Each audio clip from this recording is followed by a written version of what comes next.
వీరశైవం అనేది శైవ మతంలోని ఒక శాఖ. ఇది పరమశివుడిని సృష్టి, స్థితి, లయకారకుడిగా పూజిస్తుంది. వీరశైవ మతాన్ని ప్రచారం చేయడానికి 5గురు జగద్గురువులు కీలక పాత్ర పోషించారు. వీరిని వీరశైవ పంచాచార్యులు అని పిలుస్తారు. వీరు శివుని 5 ముఖాల నుండి ఉద్భవించారని వీరశైవులు నమ్ముతారు. వీరు స్థాపించిన 5 పీఠాలు నేటికీ కొనసాగుతున్నాయి. వీరశైవ పంచాచార్యులు: శ్రీ రేణుకాచార్యులు, రేవణసిద్ధుడు. చరిత్ర: వీరశైవ పంచాచార్యులలో ప్రథములు. శ్రీ స్వయంభు సోమేశ్వర లింగం నుండి లింగోద్భవం చెంది పరమశివుడి ఆనతి మేరకు శక్తివిశిష్టాద్వైతాన్ని, వీరశైవం స్థాపించారు. వీరి గురించి 28 శివాగమాలలో, ముఖ్యంగా స్వయంభువాగమ, వీరాగమ, సుప్రభేదాగమాలలో ప్రస్తావించబడింది.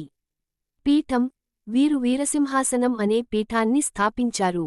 స్థానం: కర్ణాటకలోని రమభాపూరి, బలేహొన్నూరు లో వీరి పీఠం ఉంది.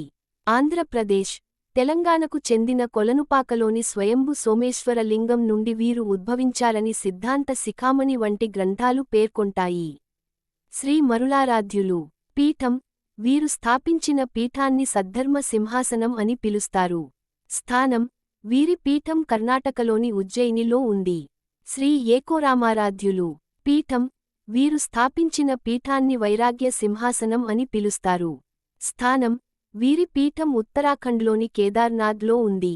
శ్రీ పండితారాధ్యులు. పీఠం: వీరు స్థాపించిన పీఠాన్ని సూర్య సింహాసనం అని పిలుస్తారు.